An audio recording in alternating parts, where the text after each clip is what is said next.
Aman Gupta. Boat को एक सफल ब्रांड बनाने की कहानी। अमन गुप्ता का नाम आज भारत के सफलतम उद्यमियों में से एक है और उनकी कंपनी बोट युवाओं के बीच एक लोकप्रिय लाइफस्टाइल ब्रांड बन चुकी है।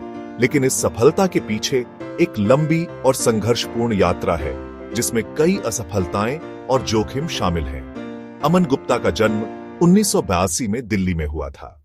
बचपन से ही उनका सपना एक बिजनेसमैन बनने का था। उन्होंने चार्टर्ड अकाउंटेंसी सीए की पढ़ाई की और भारत के सबसे कम उम्र के सीए में से एक बन गए। हालांकि उन्हें जल्द ही एहसास हुआ कि उनका असली जुनून कॉर्पोरेट नौकरी में नहीं बल्कि खुद का कुछ करने में है। उन्होंने अपने करियर की शुरुआत सिटी बैंक में असिस्टेंट मैनेजर के रूप में की और फिर केपीएमजी और हरमन इंटरनेशनल जैसी बड़ी कंपनियों में भी काम किया। हरमन में काम करते हुए, जो जेबीएल की मूल कंपनी है, उन्हें भारतीय ऑडियो बाजार की बारीकियों को समझने का मौका मिला। उन्होंने देखा कि इस बाजार में या तो बहुत महंगे अंतरराष्ट्रीय ब्रांड थे या फिर कम गुणवत्ता वाले लोकल ब्रांड। यह एक बड़ा गैप था जिसे अमन ने एक अवसर के रूप में देखा। 2016 में अमन गुप्ता ने अपने दोस्त समीर मेहता के साथ मिलकर बोट की शुरुआत की। उन्होंने यह कंपनी Rs 30 लाख के शुरुआती निवेश से शुरू की, जिसमें से अधिकांश पैसा दोस्तों और परिवार से लिया गया था। शुरुआत में बोट सिर्फ एप्पल के लिए चार्जर केबल और चार्जर बेचती थी, जो अक्सर खराब हो जाते थे।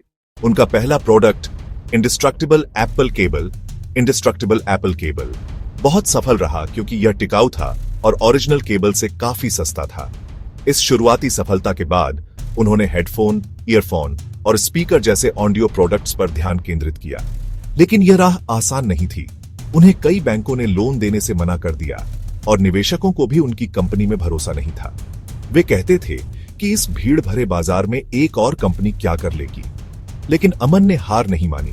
बोट की सफलता के पीछे कुछ प्रमुख कारण थे जो अमन की उद्यमी सोच को दर्शाते हैं। भारतीय उपभोक्ताओं की समझ। अमन गुप्ता ने भारतीय युवाओं की पसंद को बखूबी समझा। उन्होंने न केवल सस्ते बल्कि स्टाइलिश, ट्रेंडी और टिकाऊ प्रोडक्ट्स पर ध्यान दिया। बोट ने खुद को एक इलेक्ट्रॉनिक्स ब्रांड के बजाय एक लाइफस्टाइल ब्रांड के रूप में स्थापित किया। आक्रामक डिजिटल मार्केटिंग। बोट ने शुरू से ही डिजिटल मार्केटिंग पर जोर दिया। उन्होंने सोशल मीडिया और प्रभावशाली व्यक्तियों, इन्फ्लुएंसर्स का भरपूर उपयोग किया। क्रिकेटरों जैसे हार्दिक पांड्या और बॉलीवुड सितारों जैसे कियारा आडवाणी के साथ साझेदारी करके उन्होंने अपने ब्रांड को युवाओं के बीच एक कूल ब्रांड के रूप में लोकप्रिय बनाया।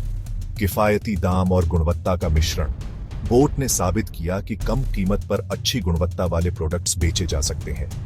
उन्होंने चीन में प्रोडक्ट्स का निर्माण कराकर लागत को कम रखा और उस बचत का लाभ ग्राहकों को दिया। मेक इन इंडिया का समर्थन।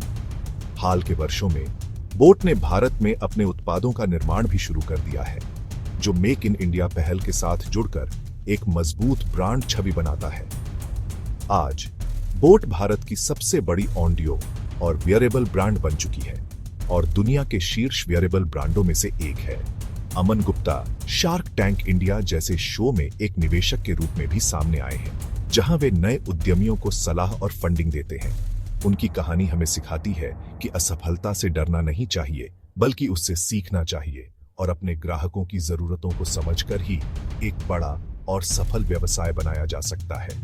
अगर आप सभी को ये वीडियो अच्छा लगा हो तो प्लीज एक लाइक करें और ऐसे ही मोटिवेशनल और कहानियों के लिए हमारा चैनल कहानीवाला.com को सब्सक्राइब करें।